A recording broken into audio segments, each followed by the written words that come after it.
Good morning, good afternoon, good evening, and good night. This is the Code of Conduct with the King podcast. I am your host, JSpenceTheKing, and I am back. It is Monday, August 16th, 2021. We have football this past weekend. I got to see my boys this past weekend in full gear. And can I just say that the white face mask is a thing of beauty? And I let the track laugh right at that moment because it was just funny how we've been waiting all this time to see these doggone face masks, and it is a thing of beauty.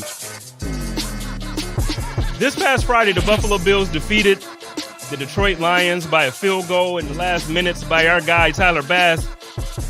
And there's a couple things I kind of want to talk about when I watch the game. I see a lot of people, obviously, every year, we always overreact to shameless plug in there for Joe. We always overreact to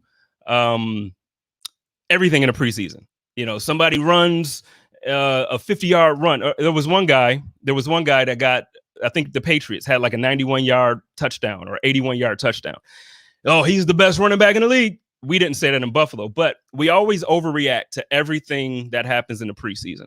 So I kind of want to take a moment and kind of just think about the game that we got to see. And then I want to think about the overreactions that I saw. And then I want to kind of bring some stability to our way of thinking as a fan base. Because first thing that I saw was like, and I've said this myself personally, but not based off of Friday. Like, oh, Super Bowl. We're winning the Super Bowl now. The Bills are Super Bowl champions. Like, we're proclaiming ourselves to be champions before the season already begins. You know, we finally found our franchise quarterback. We extended him now. We paired him with a superstar wide receiver. We haven't had that since Jim Kelly and Andre Reed, or Jim Kelly. And now, granted, I know we had Fitz and Modes, but Fitz is not a franchise guy. You know, we gave him the extension. It didn't quite work out. So now we have a guy in Josh Allen who is the guy, and he knows what he's doing. He's a beast on every level. We paired him with a superstar wide receiver. Our defense looks like it might be back. We have a hell of a defensive line. We're going to talk about that a little later. I got Sterling and Joe joining me. So we're going to talk about the breakdown of the defensive line. We're going to talk about pretty much everything. But again, I'm seeing everybody like, oh, we got it. We got it. Isaiah McKenzie won the return role. He's the best, Swiss Army knife in the league. Cool. But then on the other hand, we have a bunch of people who still view the team in a negative light. Like, oh, well, I always got to pick fun at my guy EJ from PFF and Cold Front Report. Trey White isn't a top 5 corner, or, we have Josh Allen still hasn't, it's one season. Pump your brakes. It's one season. I know he was MVP runner up, but he's not that dude. Just relax. We get those takes, and we get, oh, Cole Beasley is going to catch COVID and the whole team is going to end up having to cancel games anyway, and you're going to suck, So we get both sides on the extreme. We have to fall somewhere in the middle to be realistic. So I kind of want to start there, because the buzz in Western New York and really all around the country, depending on where you're at, depending on where you live, that there's a buzz surrounding the Buffalo Bills. When you watch NFL Network or you log on to NFL.com, The Athletic, or wherever you choose to get your content from, you see Buffalo Bills is in the top. We're always in the topic of conversation now. And it feels good. It feels real good that like now I don't have to search. Like I used to have to go and search for content. Now it's literally everywhere. And as a Bills content creator, it's refreshing for me because people are seeking me out. People are calling, hey, can you do this guest spot for me? Hey, can you do this? Hey, can you do that? It works. When content writes itself, it makes my job a whole lot easier. And I'm sure Sterling and Joe can both attest to that when they jump in here. But in reality, the thing is the Buffalo Bills are set up in a position that we are better than we've ever been in the last 20 plus years, right? So we actually, going into the season, it's like, yo, these guys are really the real deal. They're legitimate. I just don't know exactly where the truth in that lies. So it's like, yeah, we're legitimate. We were in the Final Four of the league last year. We made it to the AFC Conference Championship, but we got shellacked. Like we got our asses whooped by the Kansas City Chiefs. And I know a lot of people want to create excuses. Let's do that. We can go over the excuses. Diggs had I think his ribs were, I'm not sure exactly what the injury was, but he had a core injury. Beasley had a broken leg. Devin Singletary got benched because he dropped a pass. And then amongst other things. There was a lot of things that we can point to as an excuse as to the reason why we didn't win. I get that. However, we didn't win, just period. When we played Kansas City earlier in the season, Bills fans don't like to say this, but we got our ass whooped. It wasn't as close as it looked. Like the score, at the final score, yeah, we only lost by 10 points or 11 points, something like that. But in reality, they really had their way with us. They ran when they felt like running. If Patrick Mahomes wanted to throw, there were lanes. For those of you who watch the All-22, for those of you who actually get to see it from every perspective and every angle, believe me when I tell you, there was a lot of plays that were just open. They could have done what they wanted to do. So fast forward now, headed into this season. What's the realistic expectation? Can the Buffalo Bills actually this year defeat the Kansas City Chiefs? This year, are the Buffalo Bills good enough to beat the Tampa Bay Buccaneers with Tom Brady? Tom Brady has been the thorn in our side his entire career. And it just so happens now he's in Tampa Bay as opposed to New England, but he's been smacking us his entire career. Are we good enough now with Josh Allen, MVP runner-up from last season, to beat Tom Brady and the Tampa Bay Buccaneers? If we, in the playoffs, if we run into whoever, are we there? I don't know. So the realistic expectation, and this is what I'm going to do. I'm going to bring Sterling in now. My man Joe will be in a little bit. We're going to bring Sterling in now, and we're going to talk about this. Sterls, what is the realistic expectation for you as the fan going into this season? Because like I said, I laid it out. We have the fan base. We have those who are in love with the team. We're like, yo, Super Bowl, we got it. Buffalo Bills undefeated, and we go into the Super Bowl. We got those fans, right?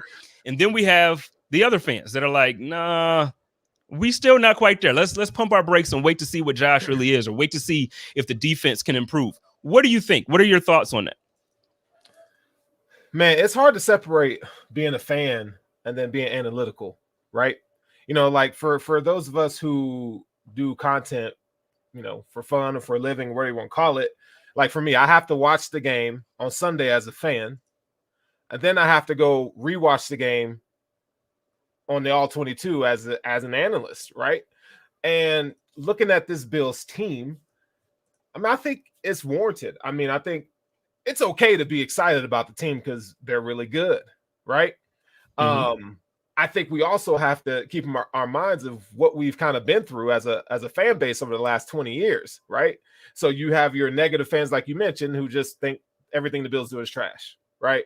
And then you have your other Bills fans who think everything they do is just the second coming.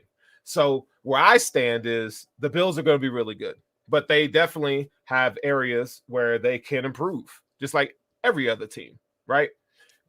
However, if XYZ happen, there is no reason why they should not at least be challenging for an AFC championship game or the Super Bowl. Yeah. First of all, shout out to my girl T Estelle. First of all, T Estelle is my girl. I'm gonna shout her out again in a moment here. Shout out to T Estelle for the super chat. I appreciate you. That's my homegirl from Built in Buffalo. I love T. But I agree with you, Sterling. Like, so when you look at it and you're talking about the areas of improvement and you're talking about what we have to do to take that step forward, like I mentioned, can we beat the Chiefs this year? Can we? Because we lost to them twice last season. We lost to the Titans. I know people. Again, we can use excuses like nobody wanted to be on that field because they changed it for COVID. Trey White didn't want to go. And like we can bring the excuses. I get it. As a fan, when you take a L, you got to have to defend it, right? So I get that. But moving past that, we lost the game. That was one of the 3 losses that we had on the season last year. Are we there? Can we beat the Titans if we had to go up head to head with them right now in the playoffs? Can we beat the Chiefs? Can we beat the Bucs if we meet them in the Super Bowl? There's not a team in the NFL the Bills cannot beat. I mean, there's so much parity in the league. This is the best Bills team we've had. I mean, this Bills team is better this year than they were last year. They are. And I think what it really comes down to, what Josh Allen are we going to get that day? That's what it really comes down to. If we get MVP Josh, it's a game. There's not a team in the NFL that can beat the Bills. They are that good. When Josh Allen is on his game, like slicing and dicing, examples would be San Francisco. Examples would be Seattle. I mean, we could go, there's a lot of games where Josh Allen was top notch. And then there's sometimes like an AFC championship game where if everything rides on him, you kind of, you know what I'm saying? So I think. Well, wait. Because I kind of want to play devil's advocate, and I want to not disagree fully, but I want to disagree for the sake of this conversation. So you say if MVP Josh shows up, I feel like in the AFC Championship, MVP Josh showed up. I feel like the team around him who helped him become MVP Josh didn't show up. So I think, honestly, Josh was the best player on the field in the AFC for the Bills team for the AFC Championship game. And I feel like, obviously, the injuries, here comes those excuses that I was talking about. If your best wide receiver can't get open because he's limited physically, it's not gonna be beneficial to anybody involved. So I don't want to put too much pressure on Josh, because it almost sounds like how the NFL Network earlier this year was like, Josh still has to be better. It wasn't enough. But I disagree, because I feel like, if Aaron Rodgers didn't have the year that he had, like, first of all, that was an incredibly insane year that Aaron Rodgers had last year. Under normal circumstances, the year Josh Allen had is a MVP season under normal circumstances. So I feel like Josh is there. I'm not even, to be honest, I'm not even worried about, I think they called it sugar high Josh before. Like, that was what we were calling it. I'm not even worried about like him trying to play hero ball. So when you say if MVP Josh shows up, then there's not a team that can beat him. Right. I'm more on the side of if last year's or the year before last year's defense shows up, we're unbeatable. Well, I think they're two in the same, but you also have to look at Josh Allen. That was the biggest game Josh Allen's ever played in an AFC Championship game, and there were missed throws. He has to play near perfect until some of the other guys can do their part, whether it's injuries or excuses, whatever you want to make. There has to be a running game. But Josh Allen has to be the catalyst. He has to be on fire. If he's on fire, there's not a team that can beat the Bills. There's not. And in the AFC Championship game, I mean, I think there were a lot of factors. I mean, I think we were out coached. Let's not forget that. And we lost in the trenches, right? Josh Allen has to overcome those things. He has to overcome those things for the Bills to win that Super Bowl. I mean, we're talking, and we're not talking I'm not saying Josh has to take a monumental leap, but it's just a little bit. It's just a little bit from where he is right now. Just a little bit, And I'm talking, you're talking Aaron Rodgers level, Tom Brady level, dominating. Like, it's a foregone conclusion. Like, Josh Allen's it's over, right? When we start talking about him that way. And I don't even think Mahomes is that right now, right? Mahomes isn't the ultimate closer. I would say right now the best closer in the game is Tom Brady, right? That's just my opinion, right? It's okay. And I think that, and six championships prove that. Now we could say, oh, well, the defense helped and da. Okay, that's great. But, Josh is on his way. I think he's on his way. And he has to play a perfect game right now until the running game comes to help, till the offensive line can block Chris Jones, until the defense, Levi Wallace isn't continually being picked on and we can cover tight ends, right? He has to overcome a lot. So, but it's still there. I would put the Bills in the. I'm okay with saying the Bills are going to make the Super Bowl this year. I'm okay with that. And I don't go crazy, and I'm not over here pie in the sky Bills fan and thinking that. But it's reality, man. Yeah, no, for sure. My man Richard Rush says, preach, Sterling. So you already in the church. I need that offering basket to come around with these super chats and whatnot. Shout out to my sister. My sister Jamie is in the building. That's obviously Joe's sister, but I claim his whole family as my own. So shout out to Jamie. Your brother will actually be joining us here shortly as well.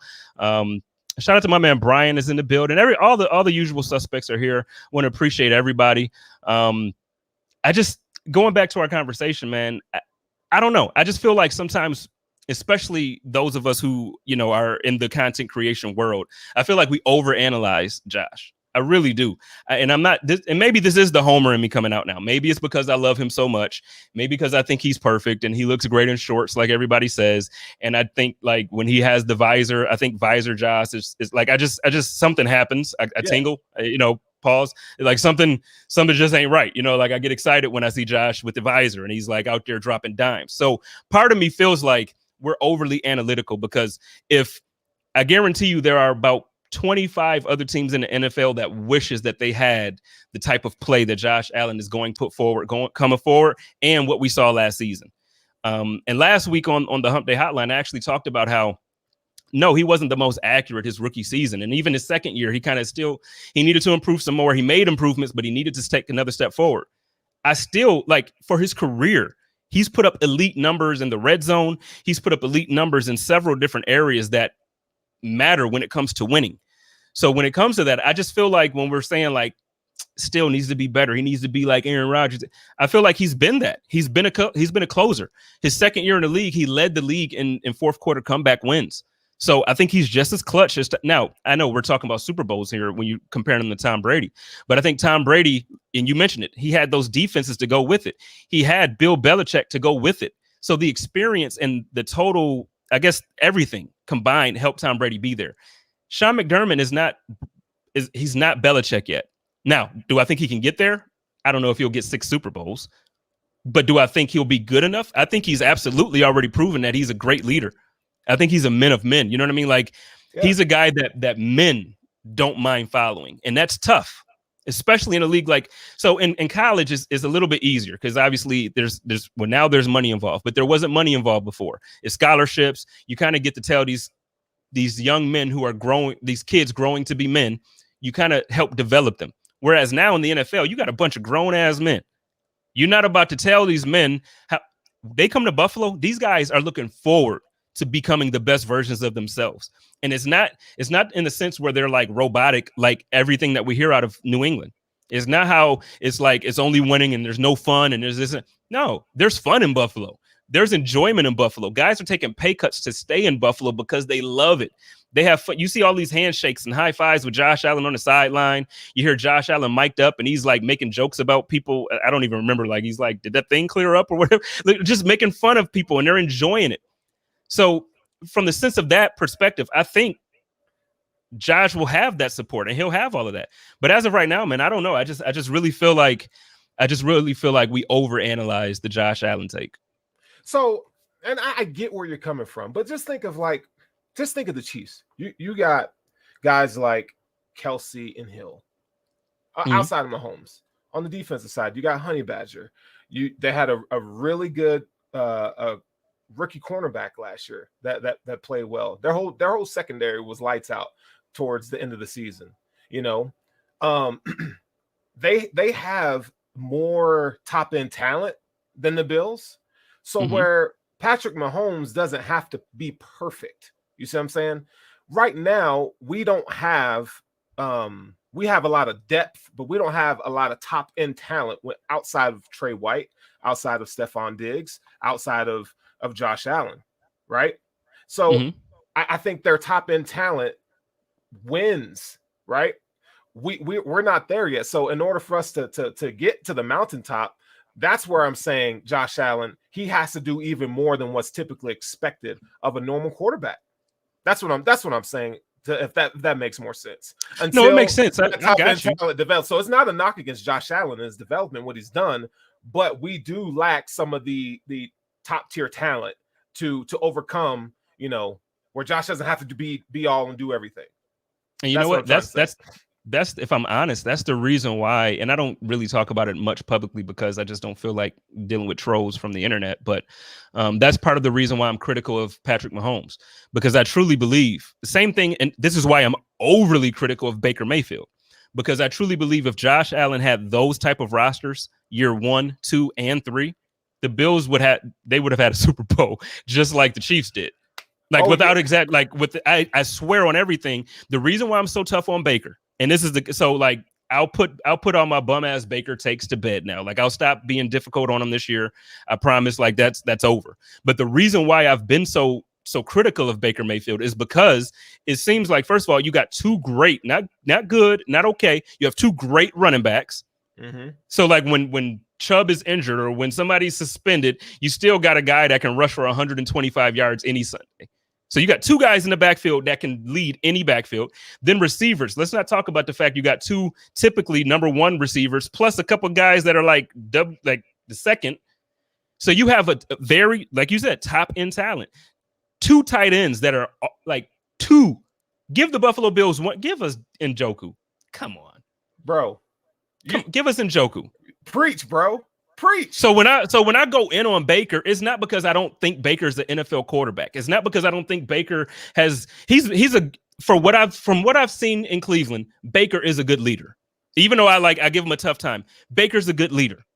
The team loves him. They rally around him. You don't hear his teammates having issues with Baker.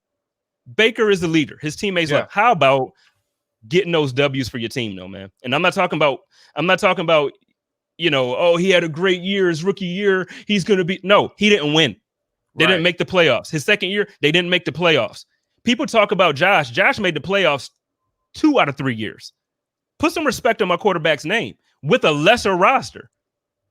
The second year of his career, Josh Allen made the playoffs with John Brown and Cole Beasley as his 1 and 2. And that's not a knock on those guys. I love John Brown and Cole Beasley. Right. But John Brown and Cole Beasley is not Odell Beckham Jr. and Jarvis Landry. It's just not. It's just not. So when I have these discussions about Baker, and I do it jokingly and I make fun of him, but you can't tell me that if Josh Allen if he was drafted 1 overall by the Cleveland Browns, you can't tell me with that roster he wouldn't have been a better version. Now, I love him here. Right. I love him here. But I'm just saying, like, he has that talent around him. I don't believe anybody. So now, again, Freddie Kitchens was not the best coach. So I understand leadership has a lot to do with Josh's development. But what I'm talking about pure talent. You put the type of talent that the Kansas City Chiefs or the Browns have around Josh, and now he has it this year. I think now Josh has that around him completely. I know you just mentioned you don't think the top level talent is there. I'm going to disagree. I think the Buffalo Bills this year, this is the best roster the Buffalo Bills have put on the field ever, in my opinion. Looking at what I've seen, and the Bills have had some stud. Obviously, we've had the 90s. We had Thurman. We've had Bruce. If we had a Bruce on this team, geez, man, because that's all we're missing. That's all we're missing. Before I let you comment on that, I'm going to bring my brother in. I'm going to bring Joe in because I know we just heard the tail end of that comment. I kind of want Joe's perspective on that, man. How do you feel about, because what we're talking about here is how I think people are overly critical of Josh Allen. Oh, for sure. And I think a lot of times, well, yeah. So it's like a lot of times what we'll do is he still needs to be better. He had like 4,500 yards passing and 37 touchdowns. And, like it was a fantastic year, but we still keep saying he has to do more. He has to do more. Right. And then when you look at teams like the Kansas City Chiefs with Patrick Mahomes, and you look at the Browns and these rosters, if Josh Allen had that with the year he had last year, you can't tell me he doesn't have a Super Bowl. Right. How do you feel about that? And how do you perceive the difference in A, criticism, and then B, is it fair? I'm with you 100%. I think so. I had computer trouble. Of course, the time that I'm running hot is the time that the computer shut down during the day. And we all know what happens when you restart your computer. Everything is sideways and backwards. No, when I got audio, I heard you say what the Bills right now don't have. There's my sister. What the Bills right now don't have is a Bruce. And you're exactly right. That's exactly what the Buffalo Bills don't have. And he does, in fact, in my opinion, get unfair criticism. He's under a microscope. And I think part of that is because he didn't come in heralded like Jim Kelly did. He came in as a project. And oh, by the way, the majority of us didn't want him. We wanted Josh Rosen, which compiles the problem. But I'm firmly in the camp with Bruce Nolan, which is that if we get 2020 Josh Allen forever, he's worth every penny of the $300 million we're going to pay him over the next 8 years. Every penny. Give me that. I would love to see him take a next step. But if he doesn't, give me 2020 Josh Allen forever. Like, I'm good. Yeah, I'm with you 100% because, like I said earlier, and this is not a knock. I know there's a lot of Jim fans, like Jim Kelly fans. So this is not a shot at Jim. I truly believe we now have the best quarterback on our roster that we've ever had in the city of Buffalo. Has he shown us that yet? I'm not going to go that far. Right. I feel like he's broken records already. Like, yeah, he has team records, but what I think is he's gonna get us to Super Bowl. Right. It might not be this year. It might not be. Josh Allen is going to win a Super Bowl in his career. So, I truly believe we have the best quarterback the Buffalo Bills organization has ever had. When you say sorry, Sterling. So when you say that, you're saying not necessarily at this moment. You just believe when it's all said and done, this guy is going to be the best quarterback. Yeah. Okay, Sterling said he agreed. I'm in that camp. Yeah, I think we got him. I think we got him. So, Sterling, I'll give you a chance to kind of to touch on that before we move on to the topics that I sent you guys. This conversation wasn't supposed to go 25 minutes. No, I'm just to reiterate. If you put Josh Allen on the Chiefs, Browns, the Rams, Tampa, it's a championship. It's a championship. And there's nothing wrong with saying a couple things. One, like you just mentioned, I do think Josh Allen's a better quarterback than Jim Kelly. That's just my opinion. But also, we have potential for that top end talent, but it's just not there yet, right?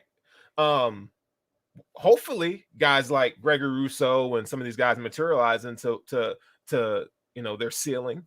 But some of these other teams have those guys, right? And so I think when you have those difference makers, like we talked about, just reared in point, Josh doesn't have to do everything.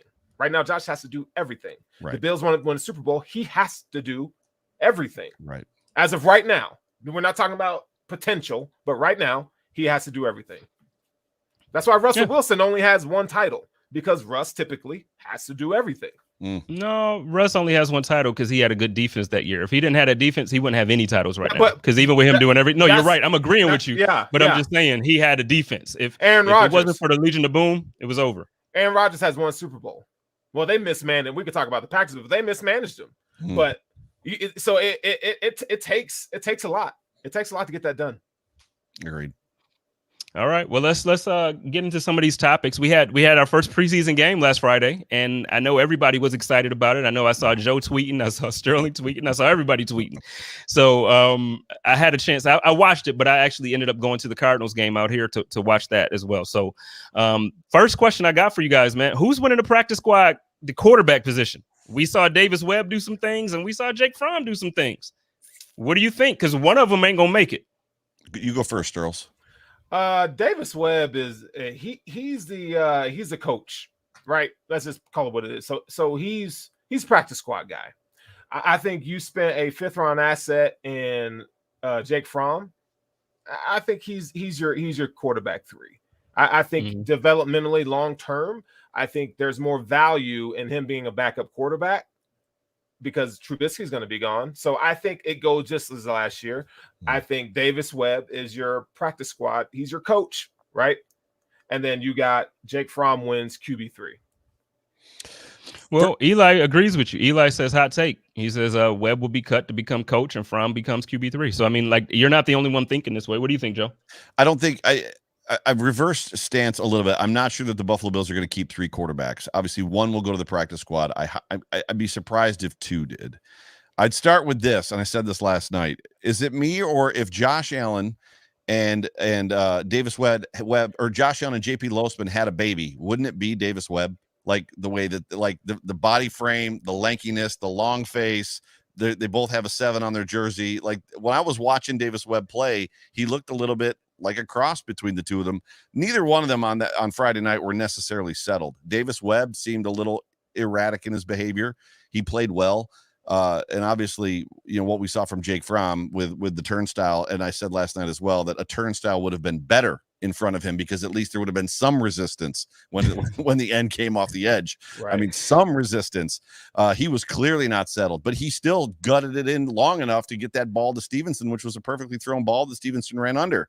I don't know at this point in time. I think it's too early to call who's going to win. I feel like going forward that the better complement to Josh Allen's skill set is potentially Davis Webb.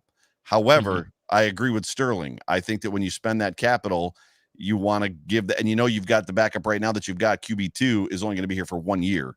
I think that you're probably going to invest that time, unless Davis Webb really impresses. I'm not sure that he will, but yeah. So I'm probably in the same camp as Sterls, and I know that's against a little bit where you're probably at, right, Spence? Yeah, well, I mean, it's good though. That gives us a little bit of variety here, because I honestly think that Fromm was only, and I've said this 100 times now, I think that Fromm was only drafted just for 2 reasons. One, his draft grade was so high that we actually drafted him, it was almost like if we pass up on his kid, like the value in it would be crazy. Right. But then secondly, I think the reason why we drafted him was just to keep him away from the New England Patriots. Agreed.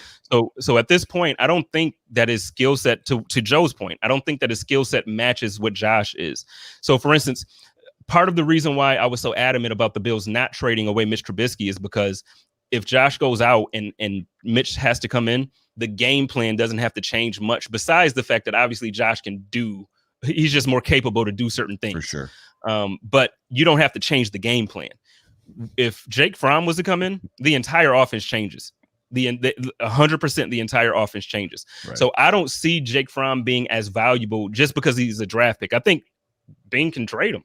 I think we can get a fifth or a sixth back for him. I don't think that he's going to be. I don't think Brandon Beane is going to take an L completely on it, but I just don't see Jake Fromm being the guy that fits with this roster. I think what we got to consider though is the offense, and Sterles might be able to speak to this a little bit more than I can. Is the offense still morphing? Is it still transitioning from? He's not, because he runs. He's way more athletic than Kyle Orton was. But is the offense still morphing from 2018 Josh Allen, who could basically hit his back foot and just take off at any second because he didn't trust his O-line and he didn't trust his wide receivers, transitioning to 2020 where he ran fewer other than a couple, like some design runs? There's an expectation this year he's going to run less. What happens if by the end of 2021 he's not running outside of the red zone? I think Josh Allen will always be a weapon with his legs inside the red zone, but I think between the 20s or from the goal line to the 20, I think they're going to ask him to stop running and not do design runs as much, as long as they can be more efficient. So all that to say this: if the offense continues to morph to less run, is Fromm's skill set that much less, like that much different? I was impressed with some of the throws. He made the hardest pass in football, which is the out, right? He threw an out in that game, which a lot of people coming in, we were told he couldn't throw because he had a noodle arm, and he completed it. He completed it well. So I guess that's my question for both of you. I mean, are we sure that the offense that we saw in 18, 19, 20 is going to be what we're going to see in 22, 23, and 24? You going to take a stab at that, Sterles? Yeah, I think stylistically, yes. I think it's going to be, because this offense was catered for Josh Allen's skill set and his maturation thus far in his process. Right. First of all, there is not a quarterback in the NFL like Josh Allen. Agreed. They're just not. So we can't draft that guy. That guy is not on our roster, right? The plus side to that is Brian Daboll has shown that he is very adept at game planning and putting guys in position to win. So I think whether that's Davis Webb or that's Jake Fromm, I think he has the ability to create a game plan for the Bills to win or be in contention, because he's a thinking man's coordinator.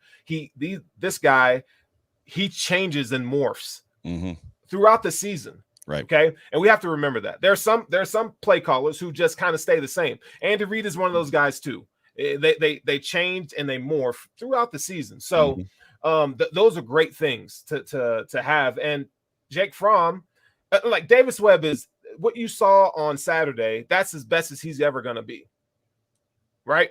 We still don't know what Jake Fromm is yet. We just don't. This is the first time we've seen him play in a Bills uniform. First time the Buffalo Bills have seen him play in a Bills uniform. So we don't know yet. So I think when Brandon Beane falls asleep at night, I think he's like, they brought Trubisky here for a reason, because they know, okay, we need more experience, and they let Matt Barkley go. So I just think that I think they're sitting in a great place. I don't care if Fromm makes the team or not. I don't care. Go ahead. You make a valid point. You said that they let Matt Barkley go, but I mean, Jake Fromm at the very least is an upgraded version of Matt Barkley, and they were happy with Matt Barkley as the QB2 for 2 years. Wait, Sterles,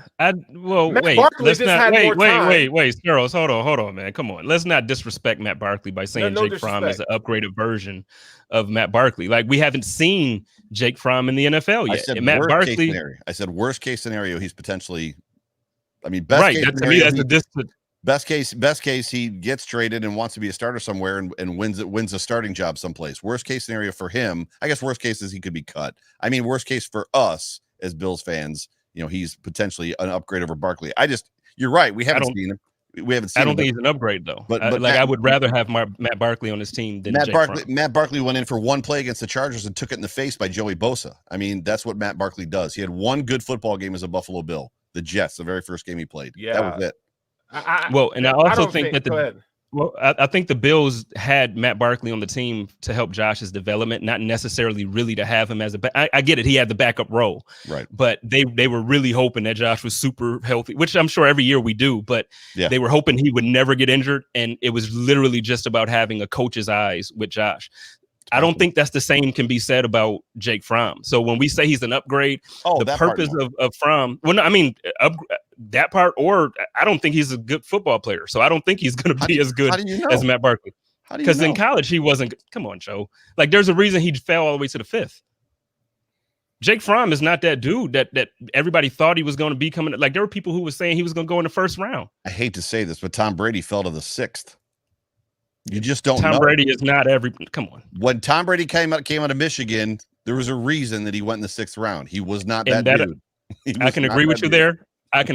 But I also very, very, very seriously doubt that scouts haven't gotten better in that sense. Like, you don't really get the GOATs being 7th and 8th round picks like that no more. Like, you're not getting guys who are like the best in the league getting drafted or coming in as undrafted free agents.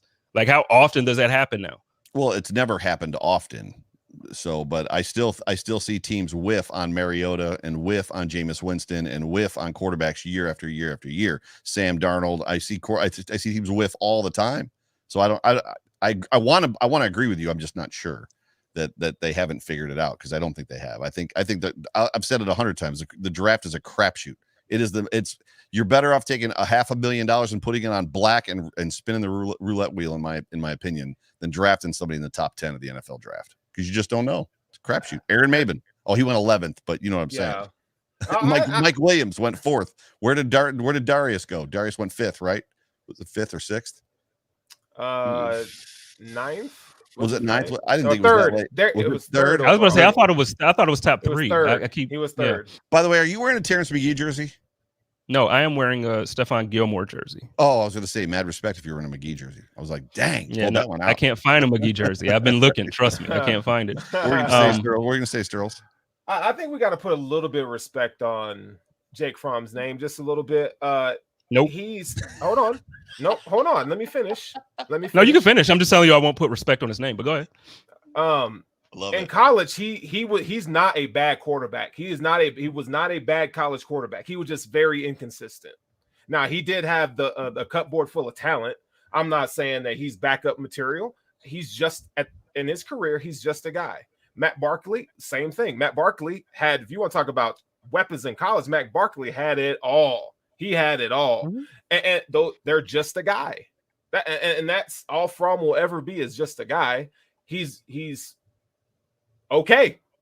Now, we hope that the only thing that Matt Barkley has over Jake Fromm at this point is what's between the ears, the experience. Yeah. But from a physical standpoint, they are very much alike. And I would argue to say that Jake Fromm probably has a slightly stronger arm, if that means anything. Right. But they're a wash to me. They're a wash. They're both washed. You're right. They shouldn't be on the team. So I'm with you. Yeah, I'm just not gonna sit here and say that he's just trash, and because we. Well, no, I didn't call him trash. I didn't call him trash. What I'm saying is I don't think that he's a good player. So I didn't say he's trash. To me, trash means you're like you shouldn't be in the NFL at all. I believe he has a place in the league. I just he's better than Peterman.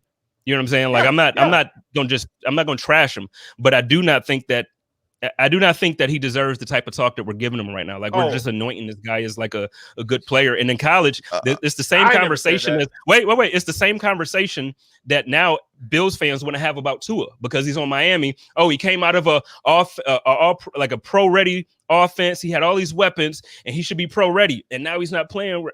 Jake Fromm had all the weapons. He had the team. He had all this stuff. If he was that good, he would have been drafted earlier than the 5th. That's all I'm saying. He would have been drafted earlier. The way we talk about Tua in Buffalo because we don't like him, he's a Miami player, is the same story. It's the same storyline. You're not wrong, but I'm not judging Jake Fromm on some crazy talent that I think he has. I'm judging him on the Bills drafting him 5th, and then we've only seen him in one preseason game. That's all I'm judging him on. That's it. I understand. And I guess where I'm coming from is just that I don't think we would have drafted him if it wasn't for those two things that we talked about. Like the fact that he was there in the 5th. And then the fact that we knew New England Patriots were probably going to take him a couple picks later if we didn't. No, Yeah. I think when the Bills drafted him, I literally tweeted that they did that to keep him out of New England. Like, I think I tweeted that at I could be wrong, but I'm pretty sure that that's what I said. Like, when he got drafted by the Bills, like, oh, they're just hiding him from the Patriots. That's all they're doing. Luxury pick, basically. And maybe not even that. I mean, look at what the Bills have done to develop quarterbacks. I mean, he's a fix and flip. You come in here for a couple years, we're gonna fix you, and we're gonna trade your ass. That's all he is. So basically, flip. You find your franchise quarterback and then just start building draft capital with backup quarterbacks that you're developing, which what the Patriots tried to do for a long time, right? Yeah. And I mean, and it's good to do if you can actually do it. So if that's what we're going to use Jake for, good. I'm with it. But for me to sit here and think that he should win the backup or not. I mean, obviously Mitch is here, so nobody was saying that tonight. But the fact that we feel that he should win I think roster, especially this year, roster spots are so valuable, and I just don't want to give one to Jake. I just don't. I don't want to give one. Right. Real quick. Moving on. Wait, real quick. Brian Bowers just says Tom Brady was an anomaly. I know he was. So was Josh Allen. I'm just saying that's the point. You just don't know. You can't. A guy comes in 5th round or not. You can't just write him off. I'm gonna disagree. Let me tell you why. You're a Michigan fan. No, because you called me out last week on Isaiah Hodgins. I'm calling you out on Tom Brady. Here's the difference, though. I watched Tom Brady in college. Yeah, you did. And what you see, like we talked about, Tom Brady's the ultimate closer. He was that from Michigan. He was battling with Drew Henson. That's part of the reason why he fell so far, and he didn't test well. Right. That's why he fell to the 6th round. But Tom Brady was the surgeon. He was that dude in college. He was a cerebral guy. He was that guy. That's all I'm saying. We can move on. Yeah. We just slept on him. You know, a bunch of teams slept on him. He got picked and blew the world up. So, but sticking with the quarterback, the backup quarterback. So let's talk about Mitch for a second. I'm gonna jump around on the questions. Mitch, there was some criticism from, I don't know why, that he was scared or he wasn't really ready for whatever, and he only threw 2 passes and he got to figure it out. Is it more that y'all thought he was scared or tentative, or do you think that it was the play calling? Because from how I looked at it, and we're actually going to talk about Devin shortly, but I looked at it as the first quarter was really a Devin Singletary showcase. Joe, let's start with you. How do you feel about Mitch Trubisky's performance and his criticism of his first quarter? So I know that you're very good at getting files up on the screen, and maybe it's too late. I wish I would have thought about this. I could have sent you the video that I recorded of Channel 2 News here in Buffalo, and the sports anchor woman saying that Mitch Trubisky played most of the first half and threw 2 passes and very much looked like he was afraid or scared to throw the football, which is what you're referencing. It was absolutely by design. The Buffalo Bills were trying to put the run game on film. They're trying to figure out what they've got to figure out. They said during the season last year that they were going to take a deep dive. They were taking a deep dive in the first preseason game for their team, just trying to figure out what they had probably in Devin Singletary, what they had in the linemen that they had available. That's my opinion. There was not a single time where Mitch Trubisky walked to the line with the play call and checked at the line and checked him into a run, and then he handed the ball off. It was just straight snap, handoff, snap, handoff, snap, handoff. Oh, you got it. Yeah, I threw it up. You let it rip. If it plays, here it goes. Yeah. Typically it's not going to play just because I want to play it for you guys. But there was some, this particular news anchor had some very, very serious criticism of our backup quarterback, but it's not going to play. So I'm going to take it out. We'll try it again in a moment. What are your thoughts? And in her mind, just to finish it up, and in her mind, when she got done, like Jake Fromm was the star of the night. Like he was the star of the show because of the one pass he threw. But go ahead, Sterles. Ooh, wow. I don't even know what to say to all that. I really don't know what to say. I think Mitchell Trubisky did what he was supposed to do. They were showcasing the running game. The fact that they zone run blocking scheme. That's what they showcased. That's what they showcased. Devin Singletary works best in a zone blocking scheme. That's why he played the way he did. They want to get chemistry out of this offensive line. They know who their top 5 is, but it was more of a showcase to see what Cody Ford was going to be. this year, and what he showed that that boy can play some guard. He can play. That's what they showed. So Right. 2 passes, I don't care. I mean, yeah, the one pass he kind of threw at that dude's feet, but that's not, quarterbacks need rhythm. Like Trubisky can play in this league. He's not a starter material, but the dude can play. So Well, I don't care what they say that, but he's played 50 games. He's won 29 of them. Go ahead, see if it'll play. If not, I've got the backwoods version here. No audio. He did. Well, that is the story right now, is the backups, right? A huge storyline, obviously, is that quarterback plays. The Bills desperately wanted to add depth to the addition with Mitchell Trubisky, and tonight was his time to shine. The former first-round pick has been looking for a way to get back on track, and you know what? The track was off-center tonight. We only saw Mitch in the first half. He was only 1 for 2, totaling 10 yards. Looked like he was scared to throw it, but basically just handed it off all night, basically to Devin Singletary. He has to go back to the drawing board, basically. And on the other hand, though, Davis Webb was solid tonight, 11 for 16 and 90 yards, 1 touchdown to Devin Singletary. Jake Fromm, though, man, he's the star of tonight, who hadn't played in 2 years, also finished with 8 for 13 and 65 yards. From coming down to the end, leading the Bills to a victory, getting rid of the ball very quickly out of the pocket, and a beautiful complete pass to Barclay Stevenson for 42 yards, setting up for Tyler Bass' field goal, which would end up winning the game. But long story short is, after game 1, Josh Allen needs to stay healthy, because in my mind, there is no solid quarterback as of right now. Let's talk. So, real quick, She needs to have her mind checked. Well, real quick, because I don't want this to be, I want to make sure I make this clear. This is not like a mansplaining thing speaking about a woman. This has nothing to do with her being a woman. This has everything to do with the take just being awful, in my opinion. If Joe would have said this, I would have been like, Joe, what the heck, dude? I just think it's an awful, if the gameplay or the plan was for him to actually go back there and fling it out there 15 times and he didn't throw it and took sacks, or he, tried to figure, then yeah, okay, I would agree with that. But that's not, to me, that's not what I saw. Joe, you're the one that sent me the video, and I know you already kind of had some comments on it. Why don't you just kind of go for it for a quick second? I mean, what do you suppose? It has nothing to do with her being a female. It has more about her. She either was reading the copy and didn't watch the game, and somebody wrote the copy for her, or she watched the game and literally knows nothing about football at all. Because this much I can promise you: if a quarterback, even especially in preseason, went out on the football field, if they called pass play and he handed it off, they called another pass play and he handed it off, by the third pass play they called and he hands it off, they're calling timeout and yanking him off the football field. Like, there's no world where the quarterback just snaps the ball and is like, you take it. Like, it just doesn't happen in the NFL, right? If they call a pass play, he throws it. If they call a run play, he hands it off. You hand it off. I don't know what how scary you have to be to take it, to actually listen to the play call. But Channel 2 Buffalo, WGRZ. So, like I said, shout out to Channel 2. I love them normally. That was just a bad take there for me. That was horrible. But moving on, like that's still in the same. He wants to talk. But no, I'm gonna move on. Because it's still in the same. It's still in the same breath. But she talked about handing the ball off multiple times to Devin. What did you think about Devin? Is Devin RB1? I know Joe and a couple others. Like, nah, he improved. He looks a little bit quicker.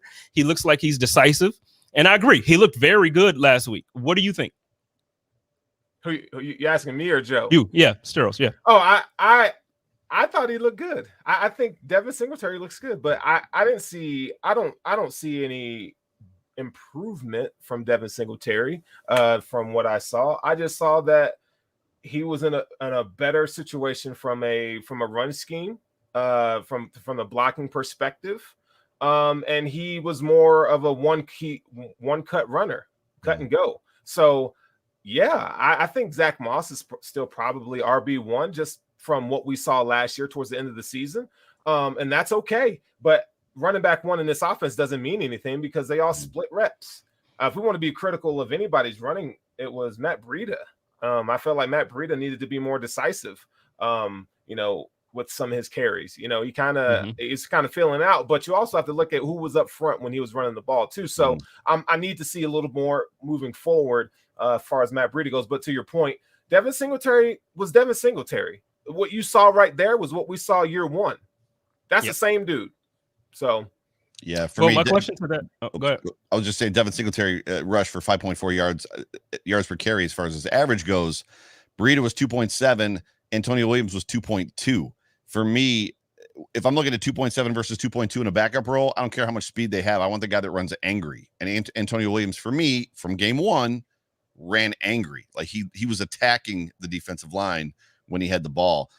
I'm not ready to crown Devin Singletary as RB1 and Zach Moss RB2. We still need to see more, but I think he definitely either helped his game, his roster position on this team, or to your point, he definitely showcased himself to potentially bring us some trade value. So, well, one of the things that I looked at when I saw it, it was like, I felt like the team helped with scheming. I feel like the scheme that we saw in that first quarter, really the first half, I don't feel like it was a scheme we saw all last season. And I could be wrong. I'm not the film breakdown guy. I'm not the guy that can like really look and spot it. But I feel like even though there's no real game plan, I feel like the very early game plan going in was to let's play to Devin's strengths. Let's make sure that he looks pretty good. A couple weeks ago, Joe and I did a roster prediction, kind of like a few shows in a row where we did like the overreaction, then chop up and hump day. Not chop up. I'm sorry. Chop up's coming, y'all. It's coming. But we did our roster predictions. And one of the things that I said was, and this was not in a slight to Devin because I love Devin. I really do love Devin. I thought that they were going to showcase him the same way we showcased Sammy Watkins the first year that Sean McDermott became coach. When Tyrod Taylor came out, it's like 8 plays in a row. Tyrod to Sammy. I think that game he was like, he had like 5 receptions for like 80 something yards in the first preseason game of the year. And then a week later, he was traded. I have a strong, and again, if I'm wrong, I will gladly admit that I'm wrong about this because I would love to see Devin do well here in Buffalo. Right. But I really think that they put on a showcase that night. There's a reason why, we got Mitch Trubisky. All the fans are excited to see our quarterback too. They know that. They know that Mitch Trubisky's here and we want to. There's a reason why the first quarter, I think the first 5 plays were handoffs to Devin. Like literally the first 5 plays. It may have been more. It may have been more than 5. It was a lot. So, well, what do you think about that? And I'll start with you, Joe, because you and I talk, and actually, you and I had this conversation in the chat with Bruce. What do you think? Do you think it's one of those situations where he was being showcased to kind of, to get some love for a potential trade, or do you think that the team is really like, okay, let's see what we got, let's put all our chips behind Devin? I think everybody on this football team, not named Josh Allen, Stephon Diggs, and a couple others, are being showcased all the time with Brandon Beane. Is that fair to say? Like, I'm not necessarily sure. Like just pick a guy. Tyler Bass is not being showcased. He's obviously going to be here. Reed Ferguson's not being, like, there's a few guys that are not being showcased, but everybody else is. I don't know. I think they talked heavily about situational football, that they were going to try to work situations into a real football game, which that was. Mind you, the speed probably wasn't, game one ready. There was a lot of backups on the field. A lot of the Bills starters didn't play. I think they just wanted to see. They just wanted to see what they're going to see. Sterles, you can probably speak more to it. Yes, that was a high point. Cody Ford was absolutely mauling dudes. But Sterles, you can speak to it. I don't know how much of the film you've watched back, and I don't want to put you on the spot, but you and I have talked a lot about pin and pull versus the wide zone or running a zone offense. Were they flipping around? Were they doing pin and pull? Like what did you see as far as that goes? Were they trying to just put it on film and see if are they trying to make that decision, right? Yeah, I think chemistry has a lot to do with it. And I think you have to also, it goes back to Brian Dable and what he is. He is a thinking man's coordinator. And so I think he's right now, he's trying to see we all know they could pass the ball all over the field all day long, but they're trying to figure out, okay, how do we supplement the pass game with the run game? And so what you saw, okay, we want to see what you guys look like out in space. Keep in mind, last year, we didn't have all those guys healthy, right? But Cody Ford is an athlete. Darrell Williams is an athlete. Mitch Morse is an athlete. Feliciano is probably the worst athlete on the offensive line that's going to start, right? Yep. So the zone blocking works. You saw Cody Ford pulling. Oh my God. It was like that. It was beautiful. Cody Ford was like ready to kill and destroy. So all y'all out there, y'all need to go ahead and get your letter ready because slandering that boy's name. My guy Jay Spence up there it came out and was like, y'all need to chill the hell out. So all Yes, y'all he that did. were saying Cody Ford was trash and this and that, blah, blah, blah, blah, go ahead and apologize now. We're going to give you the opportunity now to go ahead and do that. Jay Spence, you could be the king of that. Okay. But Cody Ford came to play. He did. And I'm gonna give him credit. I'm gonna give him credit too. And I'm so proud of the fact that he came out in the first preseason game and showed, like, you know what I mean? Like, after all of the negativity that he was getting and after all of the whatever we want to call it, he came out and was like, you know what, whatever. Forget y'all. I'm gonna show y'all what it is. Before I keep going with a couple things, I want to ask and make sure for both. I know Joe had a pretty busy day. Are you able to kind of stick around a little bit and go into overtime? Yeah. And I apologize again for being late. And Sterls, hi. What up? You got some extra time too, Sterls? Can you kick around for a minute? Oh, as long as you want. Let's go. All right, let's do this.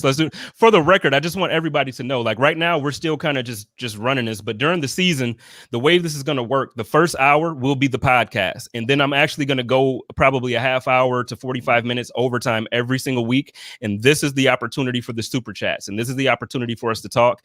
I really want to get a bunch of engagement this season with you guys, so I'm going to do the pod that will be posted for a full hour, and then after that, we're going to stay live, but the show won't, it just won't continue as far as the recording process. But all right, moving on one more time.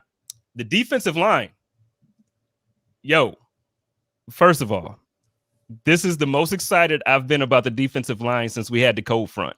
And by the cold front, I'm talking about when we had Darcel Marius. I got to say it like that. When we had Darcel Marius and we had, like, literally you all, everybody knows Hughes and Mario. Like, yep, for sure. It was like the best line. The wide nine.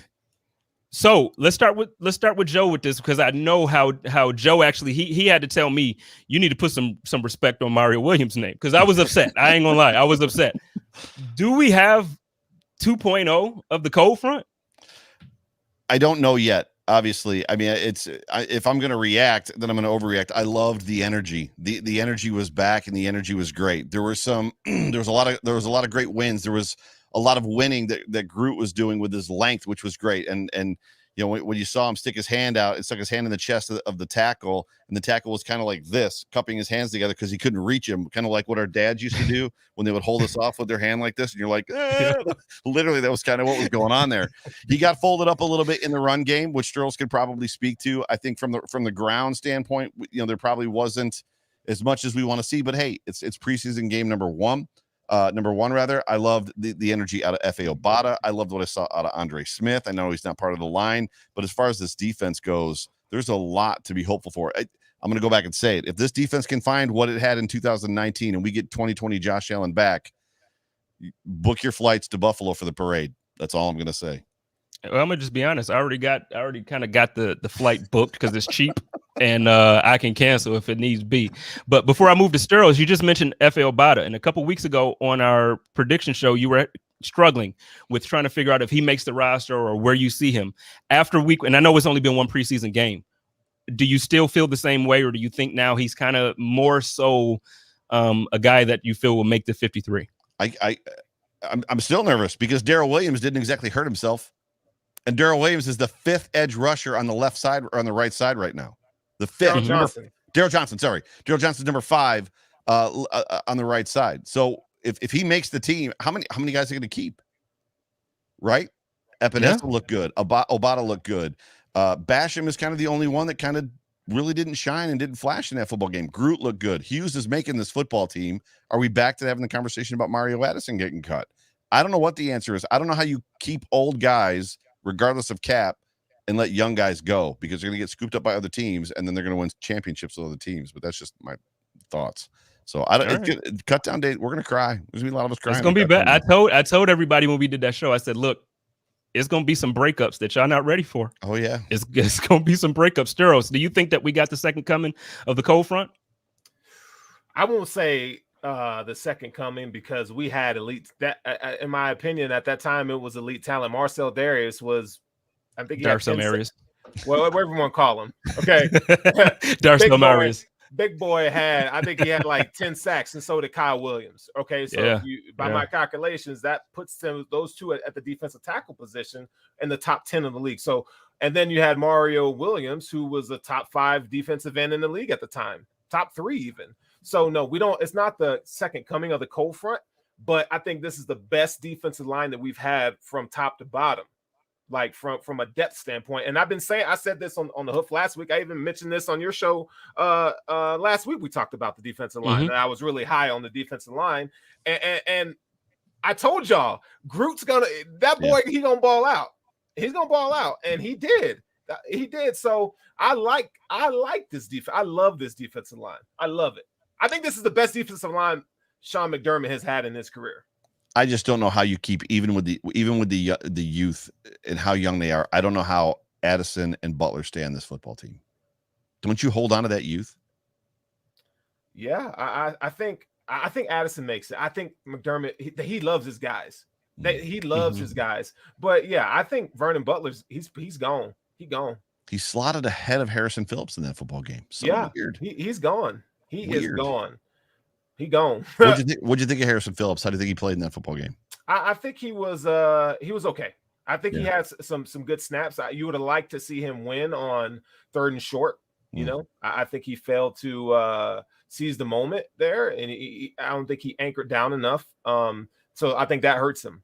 But he was okay. I mean, if you want to talk about what he did on the rush attempt with Epinesa and Groot on the end, he kind of he was the catalyst to force Jared Goff into that sack that Groot got. Right. I mean, you really should have credited that to Harrison Phillips and the pressure that he applied up front. So I need to see more consistency. He can't afford to have mistakes if he wants to make the team. Right.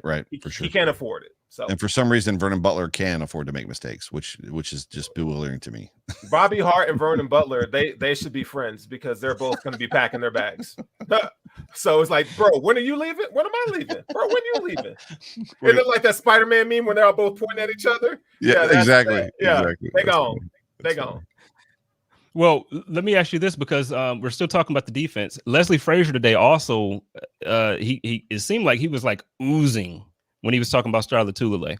And I know earlier in the year, Joe and I on the Hump Day Hotline, we talked about how it was a possibility that, he looks like he's in shape, but he lost. So that means he's undersized, or it means this, or he got to get back in game shape. But we went through all of the things. How, I know we're not able to really talk to how he's going to look during the season, but how do you feel hearing everything that we're hearing out of camp and everything that you're hearing from the coaches? What's your feeling on Star being back as an addition to this defensive line? Go ahead, Sterling. Because we haven't talked about him. Like the guys that you all just mentioned, nobody said Star. Everybody was talking about Boogie. Literally everybody that you guys just named, Star was not mentioned, but Star is a lock. Yep. Oh, he's a lock. He's the icing on the cake. I think we have to remember Star is an average defensive tackle, but his niche of what he does best elevates his role in this defense, because the ability to plug up, to plug the middle. Boogie and Ed Oliver, and I guess everybody on the defensive line is going to benefit because he can consistently eat up 2 guys. He's that strong. His strength, his ability to anchor down. He does need to be able to make more plays, which he doesn't, but that's not what they're asking him to do, right? So I think that Carlos Basham is going to benefit. Ed Oliver is immensely going to benefit, because you watch Ed Oliver in one-on-one reps. He is tough as hell for offensive linemen to handle. And we saw Boogie, Boogie wants to do the Dwight Freeney all the time. He's going to have to get a couple more moves in his pass rush arsenal. He's going to have to improve there.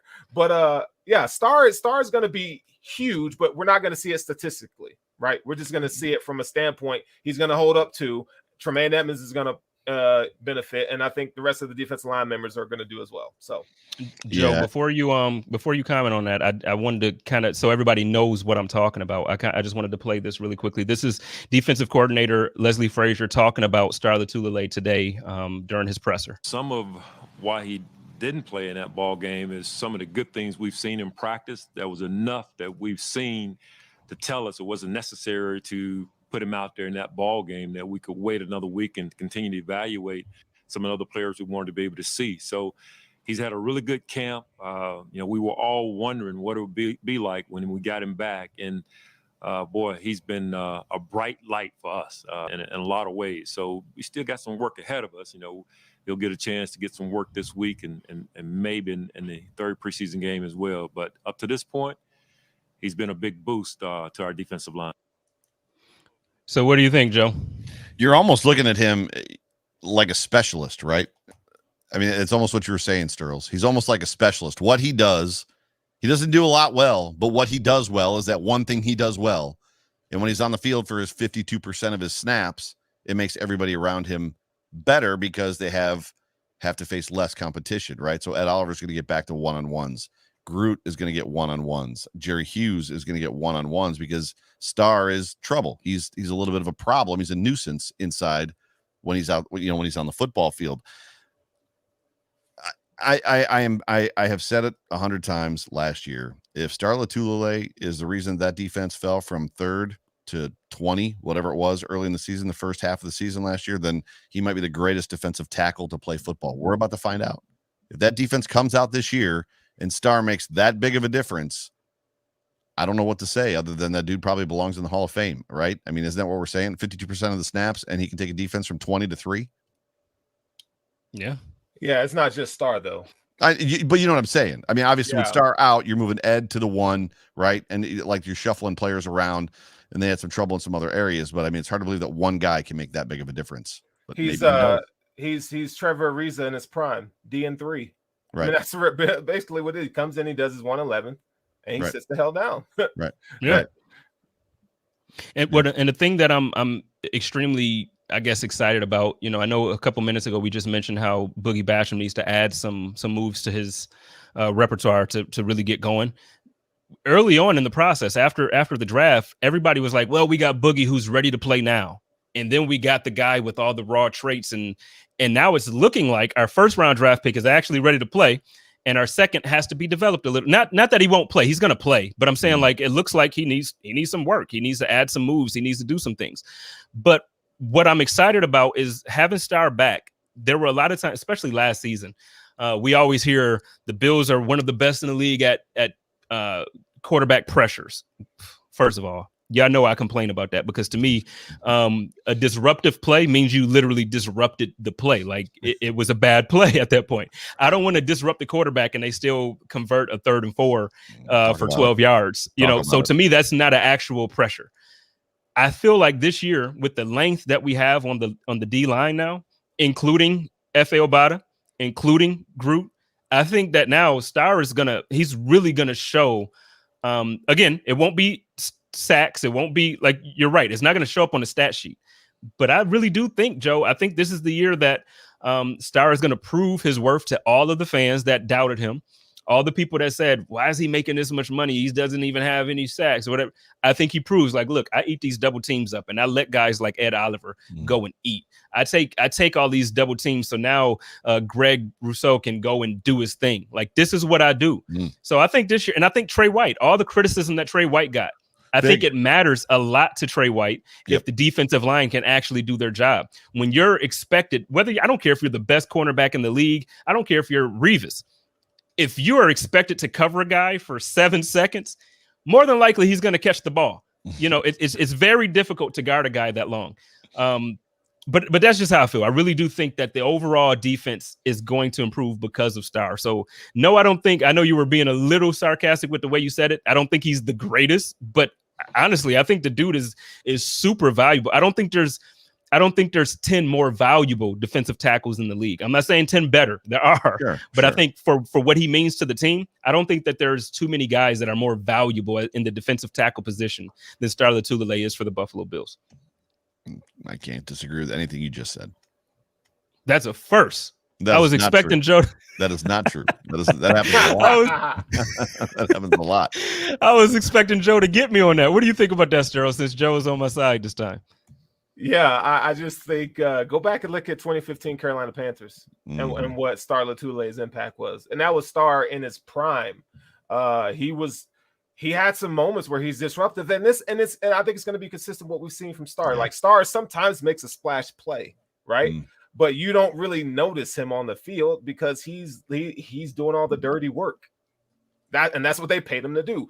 When we signed Star Lotulelei for what we signed him for, where everybody was like, "Ooh," and I was too. Like, that's a lot of money, but we didn't have the necessary pieces around him to make him look the way he needs to look. Now they do. Now we're gonna see. So now Star he's gonna make a few plays because now you have guys around him that can ball too. Yeah. And I think that makes him a complete unit. And it's going to confuse a lot of people with him in there when they throw an Obata inside, when they throw Groot inside, when they throw when they throw 3 defensive ends and Star on the field. They're going to have to think about it. The quarterback and the line and the quarterback's they're going to have to figure some stuff out on the fly pretty quick, right? Yeah.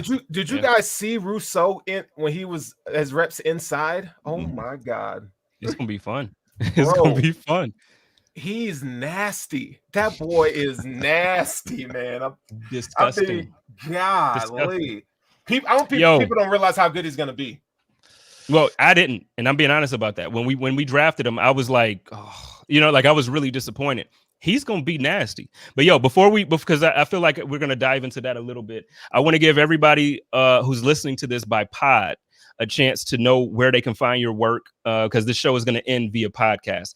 So Sturls, why don't you let everybody know where they can find you, where they can find your content, and what you got coming up for the season? Yeah, you can find me on Twitter at Furrowh Sterling. I'm with the Cover One Network. We have the Hoof Podcast on Tuesday nights. We're gonna once the season starts, we're gonna be dropping our Friday pod as well. Completely different from the Tuesday night show. So we're gonna be giving some in-depth analysis and just talking Bills, man. We're gonna have some good guests coming up during the season, and we're just gonna be rocking it, man. The voice, Joe Miller, the real voice, Joe Miller, the buttery voice, Joe Miller. Why don't you let everybody know what you got going on and what you got coming up, man? The blushing Joe Miller. It's almost obligatory at this point. Everybody, I feel like you and I are together so much. I feel like everybody knows who I am. But you can find me on Twitter at Joe Miller Wired, and I host the Overreaction show, the Overreaction maybe post game show. I might call it through the season. So 9:00 on Sundays. That's my primary show. And then obviously I'm on with you on Wednesday nights, 9:00. And I got some other stuff coming up, Off Tackle with John Fina, and then a pregame show too that's going to air before yours, before the chop up on Saturdays. But yeah, come find me on Twitter.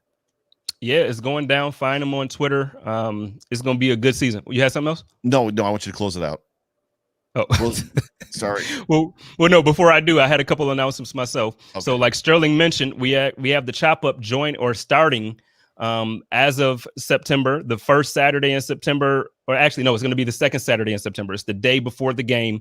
The chop up is going to air this year. Instead of Mookie and myself, it's going to be myself with Sterling, the guy that joined us here tonight. It's going to be Kristen Kimmick, the president for the Mafia Babes. And we got my homegirl, Angelina White, joining us. It's going to be a good time. Before that same day, prior to the chop up premiere, we're going to be circling the wagons at this skating party. I need y'all to come. If you're in Buffalo for the home opener and you're there Saturday, please come and join us at the Frank Young Sports Arena. It's going to be from 4 to 7 p.m. We're going to do the damn thing. I'm going to be out there. I'm going to try to go backwards and all that. I told him he got to play some Cisco because that's what I was skating to when I was a kid. They was skating to Cisco. Another thing, the week prior to that, I got my man, the real Mike Robb, NFL Network analyst and former NFL fullback, joining me for the Code of Conduct, August 30th, 9 p.m., same place as you are right now. Come and kick it with me. That is the last time the Code of Conduct will air on a Monday night for the season. After that, the Code of Conduct is now moving to Tuesdays. Make sure y'all know it's on Tuesdays because Mondays y'all going to see Joe, which is cool. Please join Joe and John Fina for the Off Tackle. That's what it's called, right, Joe? Yep, Off Tackle. Yeah, Monday night, Off Tackle. And then Tuesdays, come and kick it with me for the Code of Conduct. Those are all my announcements, so I'm done with that. Ladies and gentlemen, y'all know how I do it here at the Code of Conduct. Love each other, take care of each other, and live in peace. And as always, stay positive and test negative. Go Bills. Go Bills. Go Bills. Let's get it. Now, Okay, so this is what I want to say. So there's parallels all over the place. And Spence, you've brought them up in the past, but this hit me in, I don't even know where I was. I may have been in the truck. I don't even know. I remember being a little kid and being at a Buffalo Bills game. I don't know what year it was. It may have been 85, 86. I don't exactly remember. And I remember not knowing a ton about football. So I might have been a little bit younger. I might have been 11. And something happened on the field. And I remember the whole crowd booing. Right. So they were booing. Mm-hmm. I think it might have been 85 booing. And I looked at my dad. I was like, Dad, why are they booing? And he goes, they're not booing, son. They're saying Bruce. Right. And I was like, oh, that's kind of cool. And here we are. We find ourselves with a quarterback that is lighting it up with potentially the best offense we've had ever. And we now have a defensive end that we potentially can sit in the stands. And I can, my daughter can ask me why they're booing. And I can say, no, honey, they're saying Groot. Yeah. Groot. So it's just kind of a cool thing. So that one to just kind of encapsulate that whole defensive line talk with just that piece. Like, I hope I get 10 years of sitting in the stands going Groot. So yeah. But see, I'm excited about it because the thing is, if he's really, obviously, if he wouldn't have taken that year off, he probably would have been drafted top 10. Right. Yeah. So if he was drafted top 10 or top 5, whatever, wherever he would have fell, we really may have gotten at 30, like a legitimate franchise defensive end. So we'll see. Shout out to my guy, Eli. First of all, I want everybody to know Eli is like one of the funniest dudes, but he's one of the most loyal guys. I appreciate you, Eli. He says our Buffalo Bills will go toe to toe with the National Darlings, Kansas City and Tampa Bay, and we will surprise everybody. This Bills will be better. Go Bills. Yeah. I think this is our year. I said it earlier in the season or earlier in the offseason. Yo, this is the last season y'all really can expect me to be humble, because when it happens, it's not going to be fun. And Joe keep laughing at me, but I'm telling you, this is the last season y'all could expect me to be humble. Do you feel the same? Like, I feel like Joe is still, you're still kind of being humble with this. No, I told you a couple weeks ago, I'm all in. And you said, finally, you've gotten to where I am. I'm all in on this thing. Like, to me, anything but a championship to me is a disappointment at this point. Super Bowl or bust. Let's get it. What do you think, Strauss? Where you at? Yeah. It's Super Bowl or bust, man. They got to get a chip this year, next year. I don't care, but they got to get it done. They got to get it done. I feel like it's happening, man. So to talk about a little bit of that championship pedigree, I wanted to bring up, and by this, I'm not saying that this person has a championship. I'm talking about it from the standpoint that I feel like he saw 2 championship caliber rosters last year. What are your thoughts after the first preseason game? And again, everything that we're hearing from everywhere and all this stuff. What are your thoughts really about Jake Kumerow now at this point? Because I really do think Jake Kumerow makes this damn roster. I don't think it's a question. I think he's on the roster, and I think he's a big part of the offense.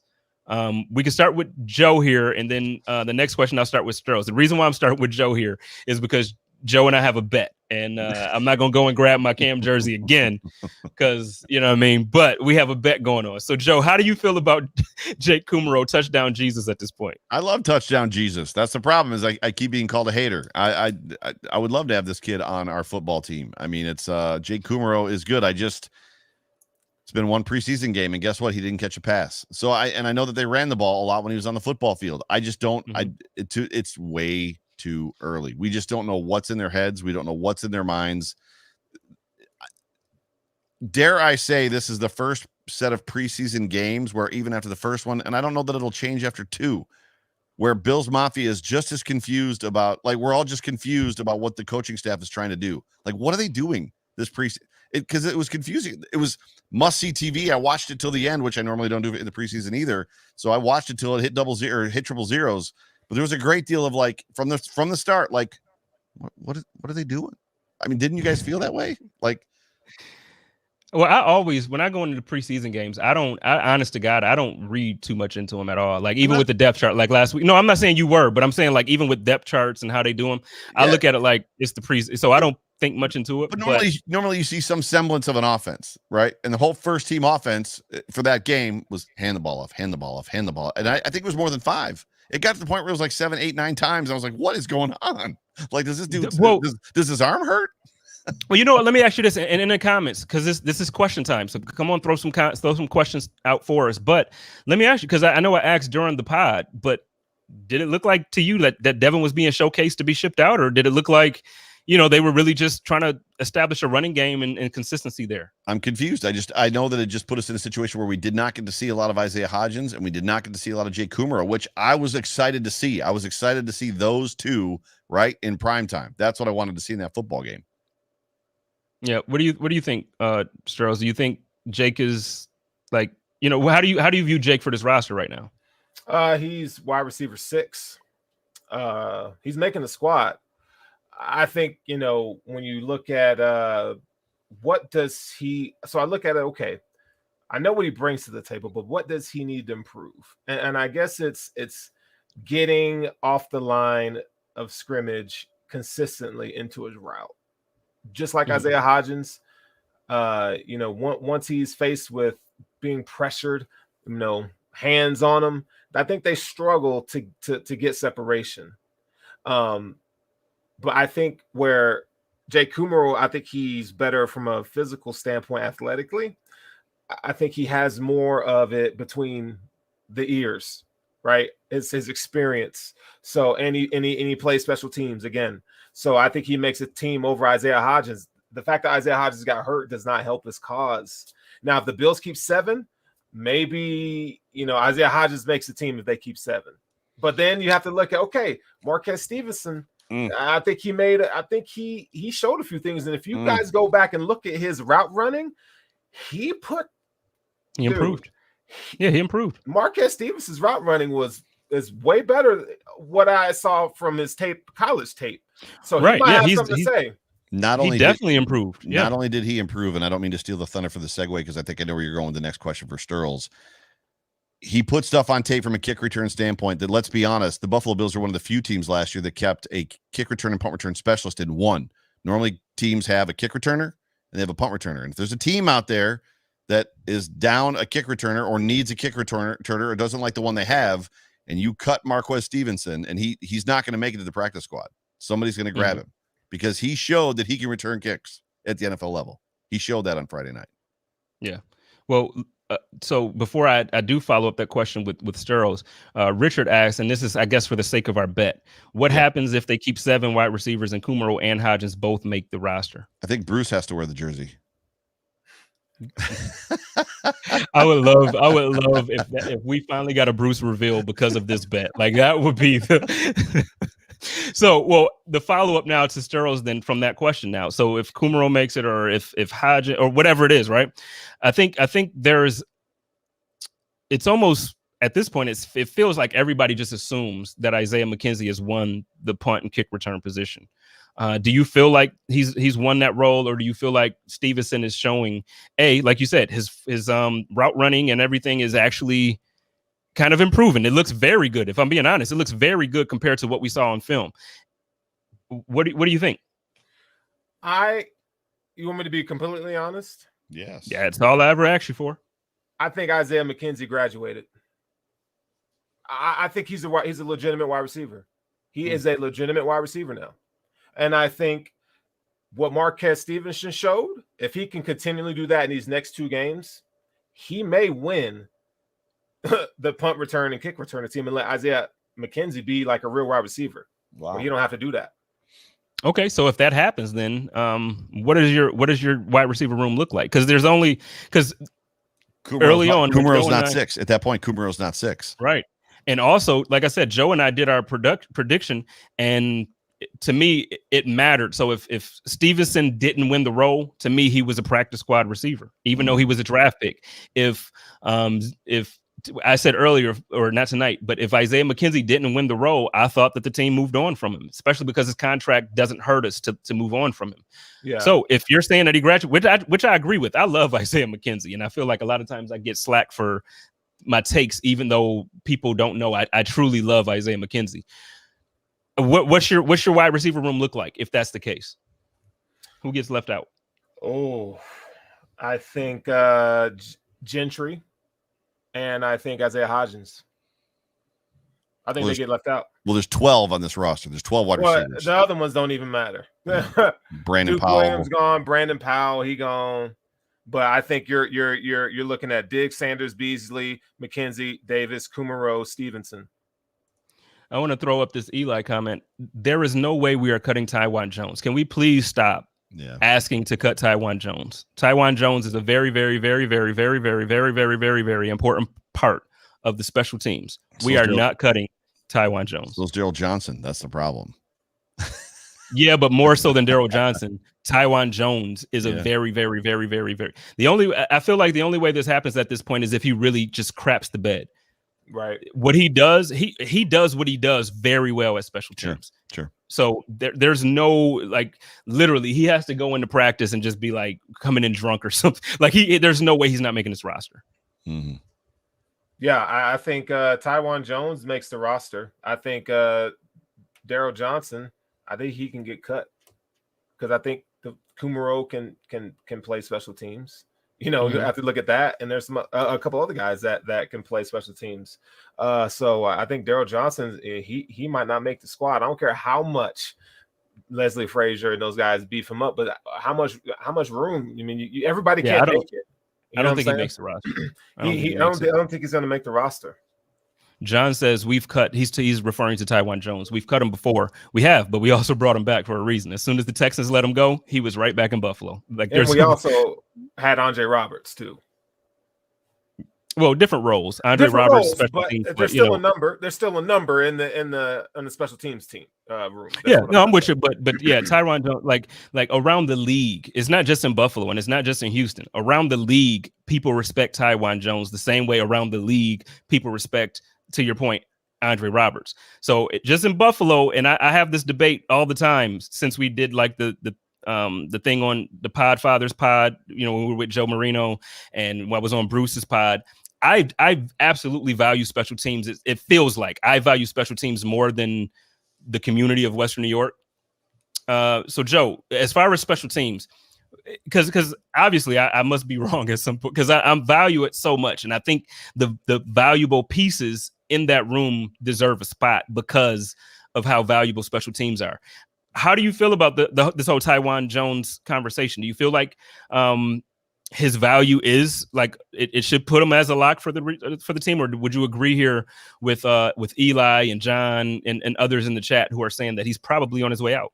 I think the Buffalo Bills like players that can do multiple things. Tyler Medikevich is probably more important to the special teams than Taiwan Jones is. And oh, by the way, he's showing that he can play linebacker in this 4-3 defense. Daryl Johnson is, I know, as much as you feel like he's not heralded by the NFL, according to Leslie Frazier and some of the other players, coaches on the team, he is heralded by the NFL. Coaches ask all the time about him, as far as him, you know, his skill set, how fast he is, how big he is, how good he is on special teams, and he can play defensive end. Taiwan Jones is a one-hit wonder. He's a gunner, and that's all he does. And oh, by the way, he's getting a little bit old. At some point in time, these guys get long in the tooth. I'm not going to be surprised if anybody's cut, to be honest with you. I'll be surprised if Stephon Diggs is cut. I'll be surprised if Cole Beasley's cut.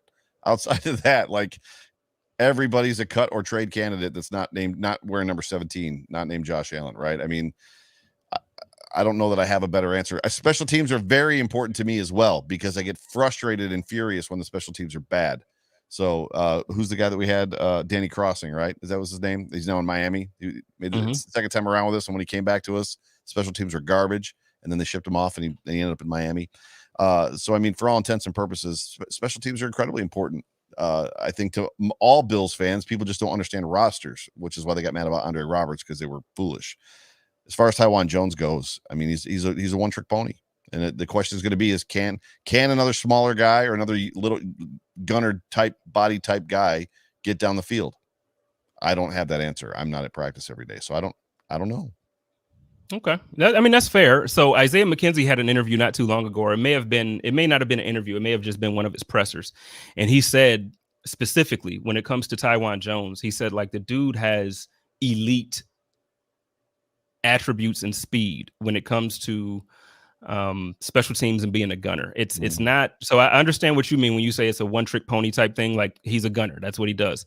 But when I tell you how valuable that is, that teams cannot return on us, like they catch it and they get tackled, or it's a fair catch because he's so elite at it. It's important. I really think that it's way more important than we're giving it credit for. I think Sturs wanted to say something there. Yeah. Here's something I just thought of. What makes Taiwan Jones expendable is why did they go get Matt Hawk? The guy has a lot of hang time.